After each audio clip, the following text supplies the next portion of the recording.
Mister කොත්තුවගේ අයිතිකාරයට. ඉතින් ඒ වගේම තමයි අශේන්. එයා ගත්තොත් එයත් ත්‍රීපෝෂ ෆැමිලි එකේ. ඒගොල්ලෝ ඇත්තටම මම මේ වීඩියෝ එක ගේන්න හැදුවේ ඕගොල්ලන්ට පොඩි පණිවිඩයක් දෙන්න. මේ ළඟදී අපි හැමෝම වගේ දැක්කා FB එකේ ලයිව් එකක් ඇවිල්ලා කොල්ලෙක් බෙල්ල වල දාගන්න සීන් එකක්.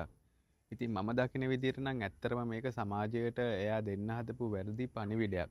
මොකද කිව්වොත් මේ ලෝකේ ප්‍රශ්න ඇති මිනිස්සු කවුරුත් නැහැ. අපි හැමෝටම ප්‍රශ්න තියෙනවා.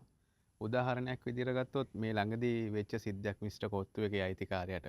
එයාගේ බිස්නස් ටික එහෙම් පිටින්ම ඩවුන් වෙලා තියෙනවා. ඒත් මම එයාගේ ළඟදී වීඩියෝ එකක් දැක්කා. එයා එක ළමෙක්ව හොයාගෙන ගිහිල්ලා එයාට උදව් කරන්න කියලා සමාජයට හොඳ පණිවිඩයක් දෙනවා. ඉතින් ඒ වගේම තමයි අශේන්. එයා ගත්තොත් එයත් ගොඩක් මේ ලංකාවේ වටේම ගිහිල්ලා අසරණ දුප්පත් ගේමක් ගහන්න දඟලන ඒ කියන්නේ නැගිටින්න හදන කොල්ලොන්ට එයා ගොඩක් උදව් කරනවා. මේ ළඟදී එයා වීඩියෝ එකක් කරා තරු කොත්තු ග්‍රෑන්ඩ් කියලා.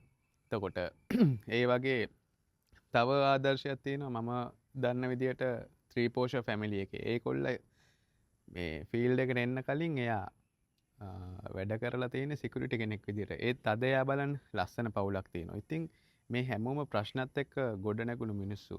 එතකොට අපිට ප්‍රශ්නයක් වුණාම අපි කරන්න ඕනේ ජීවිතෙන් සමුගන්න එක නෙමෙයි. අපිට ප්‍රශ්නයක් තියෙනවා නම් අපි වටේ ගොඩක් මිනිස්සු ඉන්නවා. අපිට යාළුවෝ ඉන්නවා, සහෝදරයෝ ඉන්නවා, දෙමව්පියෝ ඉන්නවා. කාට හරි ප්‍රශ්නයක් තියෙනවා නම් කියන්න පුළුවන්.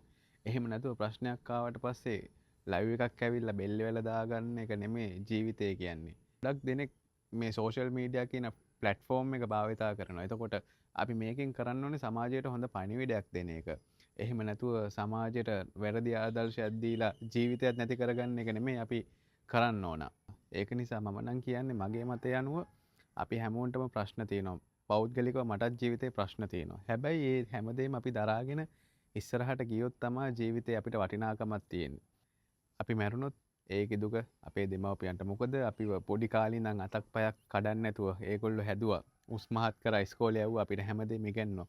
ඉතින් එච්චර දේවල් කරලා අපි මොකක් හරි ප්‍රශ්නයක් නිසා බෙල්ලේ වල දා ගන්නවා නම් ගඟේ මූදේ පයින්නවා නම් ජීවිතේ නැති කර ගන්නවා නම් මිනිස්සෙක් විදියට අපි වැරදි. සමාජය අපි වෙනස් කරමු පුළුවන් විදියට. කවුරුත් ජීවිතේ නැති කරගන්න තැනට එන්න හොඳ නැහැ. ඉතින් අවසාන වශයෙන් මට කියන්න තියෙන්නේ මෙච්චරයි. සෝෂල් මීඩියා කියන ප්ලැට්ෆෝම් එකේ හොඳ නරක කියන කොටස් දෙකම තියෙනවා. ඉතින් ඔයා දැනගන්න ඕනේ ඔයාගේ ජීවිතේට හොඳ කොටස විතරක් අරගෙන නරක කොටස ඔයාගේ ජීවිතෙන් අයින් කරන්න. මොකද නරක දේවල් අපේ ජීවිතේට ගත්තොත් අපිටත් අත් වෙන්නේ ඒ වගේ ඉරණමක් තමයි.